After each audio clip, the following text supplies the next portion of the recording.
ते 15 बंद.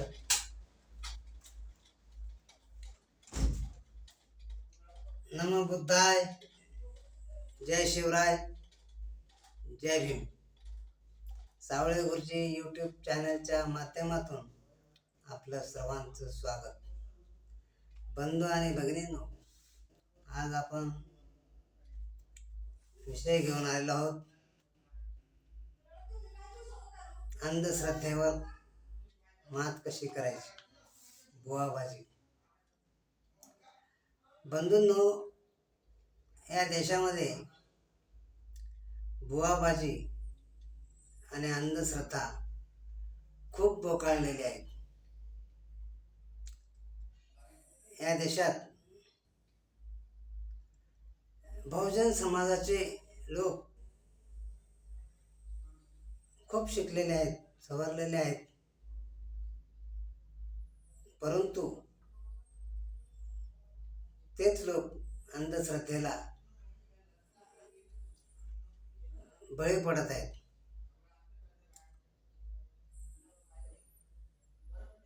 अंधश्रद्धेने इतका कळस गाठलेला आहे की आता 2-4 दिवसापूर्वीच नदी शुद्धीकरणाच्या नावाखाली 11,000 लिटर दूध मध्य प्रदेशामध्ये नदीत सोडण्यात आले. बंधूंनो, अतिशय साधा विचार जरी केला, वैज्ञानिक दृष्टिकोनातून जर बघितलं तर दूध आणि पाणी हे दोन्ही वेगवेगळे घटक आहेत. पाणी हे नदीचं पाणी वाहतं असल्यामुळे ते कधीच खराब होत नाही, परंतु दूध हे पूर्ण अन्न असतं आणि अन्न हे शेवटी नासतं. नदीत दूध सोडल्यामुळे 2 दिवसानंतर त्या दुधामधून दुर्गंधी निर्माण होईल आणि पाण्यातला ऑक्सिजन आपोआप कमी होईल. आणि पाण्यातला ऑक्सिजन ज्या दिवशी कमी होईल त्यावेळेस पाण्यात राहणारे जे काही जीव आहेत ते जीव जगू शकणार नाहीत. आणि म्हणून हे नदी शुद्धीकरण नसून हे जलचर प्राण्यांवर खूप मोठा आघात करणारं असं कृत्य या ठिकाणी घडलेलं आहे. आपण पर्यावरण प्रेमी असलो पाहिजे, विज्ञानाची कास आपण धरली पाहिजे. इतके जर प्राणी आपण एका वेळेस मारले तर केवढं मोठं पाप आपल्याला लागेल, याचा कुठलाही विचार या ठिकाणी केलेला दिसत नाही. दुसरी गोष्ट, आपण नेहमीच बुवाबाजीला बळी पडत आलेलो आहोत. आता नाशिकमध्ये एका बाबाने भल्या भल्या लोकांना नको नको ती गोष्ट पाजली, अनेक कुटुंब उद्ध्वस्त केली. जेव्हा ही बाबा लोक पकडली जातात त्यावेळेस ही स्वतः कबूल करतात की आमच्यामध्ये कुठलीही जादू वगैरे नाही, ही आम्ही विज्ञानातून थोडंफार शिकतो, मानसिकता लोकांची ओळखतो आणि झुकती है दुनिया झुकाने वाला चाहिए या नियमानेच आम्ही वागतो. आणि समाज मात्र त्या गोष्टीला बळी पडतो. तो आपल्या महापुरुषांना कसे काय विसरतो हेच समजत नाही. आपण महापुरुषांचे गुणगौरव गाताना आपली जीभ थकत नाही. मोठमोठ्या जयंत्या आपण साजऱ्या करतो आणि नेमके विचार विसरतो. छत्रपती शिवाजी महाराजांनी अमावस्येच्या रात्रीच सर्व लढाया लढल्या आणि यशस्वी सुद्धा केल्या. बंधूंनो, त्या काळात असं समीकरण झालं होतं की मराठे आले की चंद्र गायब, आणि चंद्र आला की मराठे गायब, असं समीकरण त्या ठिकाणी तयार झालं होतं. परंतु आजची परिस्थिती अशी आहे, एखाद्या रोडवर रेड सिग्नल असेल तर लोक तो रेड सिग्नल तोडून जातील, परंतु जर मांजर आडवी गेली ना तर मात्र त्याच ठिकाणी घुटमळत राहतील. तो ओलांडायची त्यांची हिंमतच होणार नाही. आणि शिवाजी महाराजांनी अमावस्येच्याच रात्री सगळ्या लढाया केल्या.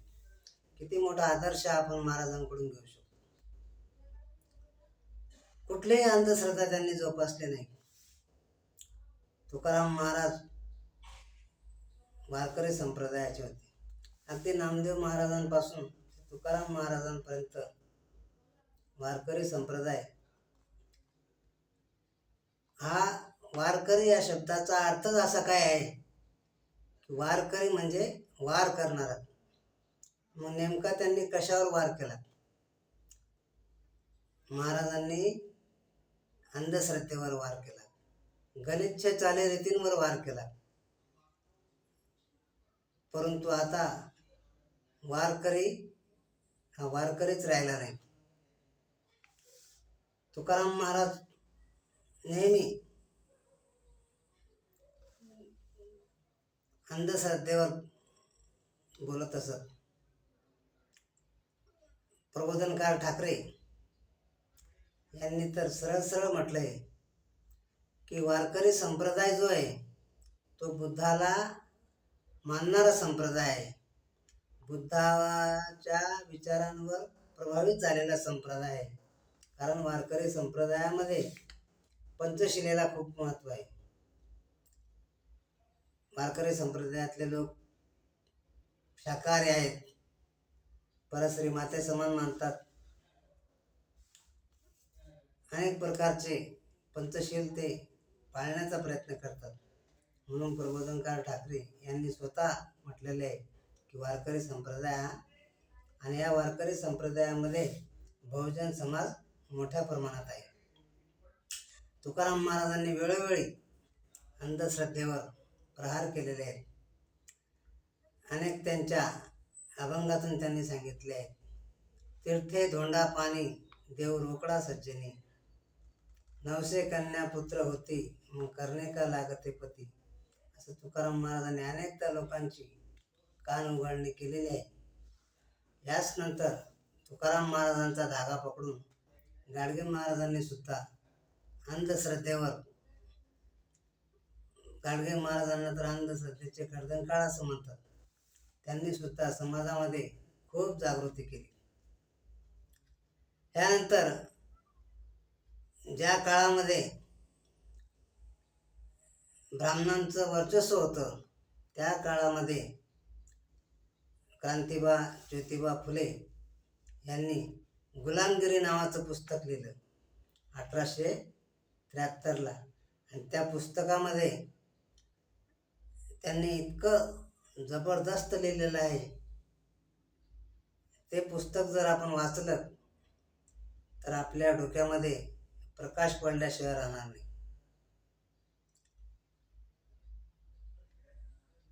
एवढं असताना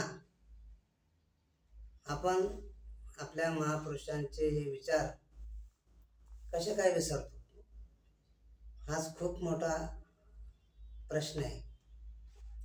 बंधूंनो, जगात समस्या भरपूर आहेत. बुद्धाने स्वतः सांगितलंय की जगात दुःख आहे. ज्याने दुःखाला कबूल केलं त्याने दुःखावर मार्ग सुद्धा शोधून काढला. दुःख कबूल करणं गरजेचं आहे. हे जग समस्यांनी भरलेलं आहे. कुणावर कर्जाची समस्या आहे, कोणी व्यसनाने बेजार झालेला आहे, कुणी बेरोजगार झालेलं आहे, कुणाच्या घरात कटकट आहे, कुणाच्या घरात पैसा टिकत नाही, समाज गैरसमाज, कुणाचं लग्न जमत नाहीत, जमलेले लग्न टिकत नाहीत, अनेक समस्या आहेत, कुणाला मुलं बाळं होत नाहीत. आणि मग ह्या समस्या ज्या वेळेस माणसाच्या मनावर हावी होतात त्यावेळेस मात्र माणूस हतबल होतो. आणि हतबल झाल्यावर त्याला दुसरं काही सुचत नाही आणि तो मग कुणाचं तरी ऐकून बुवा बाबांच्या नांदी लागतो. बंधूंनो, माणसाचं मन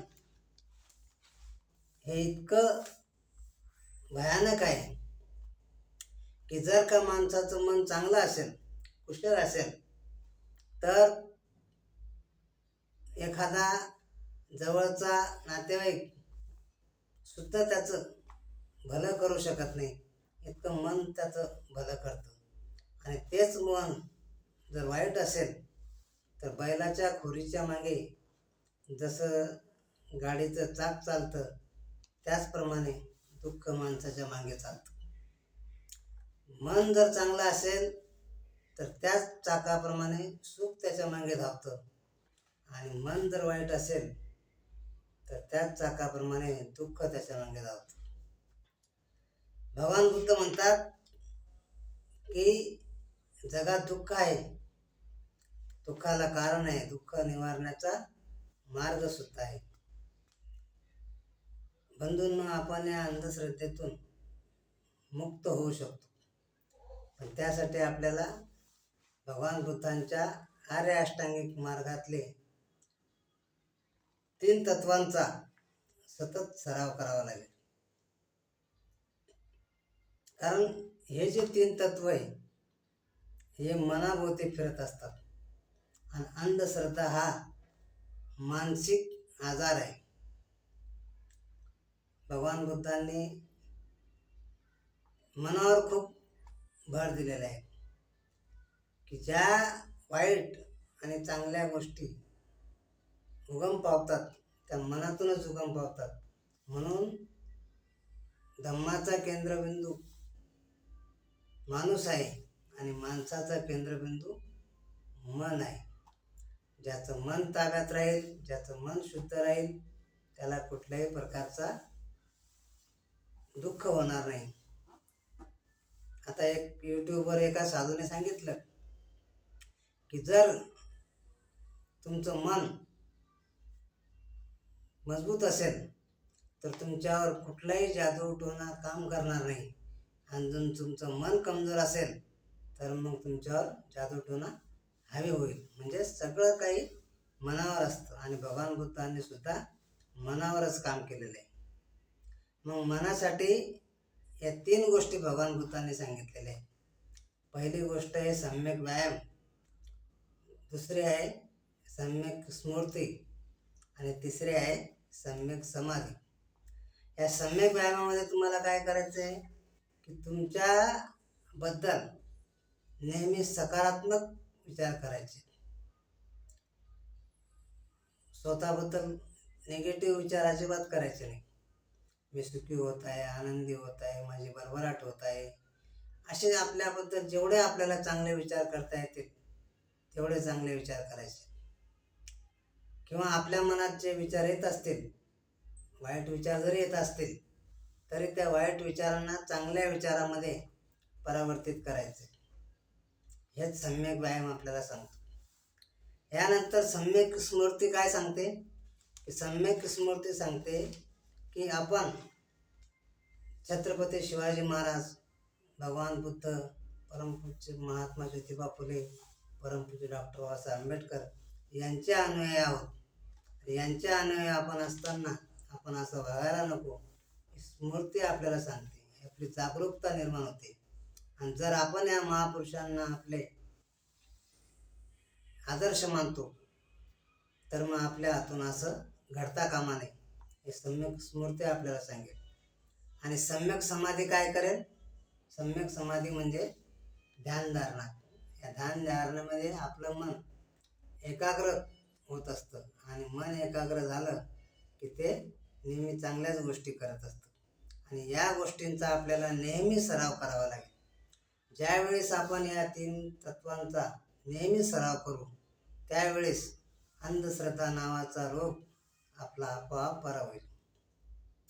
बंधूंनो, बुद्धाचा जो उपदेश आहे तो बहुजन वर्गासाठी आहे. कारण भगवान बुद्धाने ज्यावेळेस आपल्या भंतेजींना सांगितलं की तुम्ही धम्माचा प्रचार आणि प्रसार करा, त्यावेळेस त्यांनी काय शब्द वापरला? बहुजन हिताय बहुजन सुखाय. म्हणजे बहुजन लोकांसाठी भगवान बुद्धांनी काम केलं. छत्रपती शिवाजी महाराजांनी सुद्धा आपल्या राज्याला रयतेचं राज्य म्हटलं, म्हणजे जनतेचं राज्य म्हटलं, सर्वांसाठी काम केलं. महात्मा फुलेंनी सुद्धा SC ST OBC या वर्गासाठी काम केलं. बाबासाहेबांनी सुद्धा बहुजन समाजासाठी काम केलं. परंतु आपली शोकांतिका अशी आहे की आपण आपल्या या महापुरुषांना एका जातीमध्ये बंदिस्त करून ठेवलं आहे.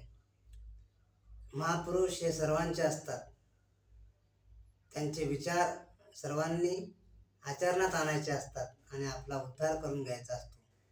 परंतु हे महापुरुष त्या जातीचे, ते महापुरुष त्या जातीचे असं म्हणून आपण त्यांच्या विचारांपासून दूर जातो आणि त्यांचे विचार आत्मसात करत नाही आणि म्हणून आपण फसत राहतो.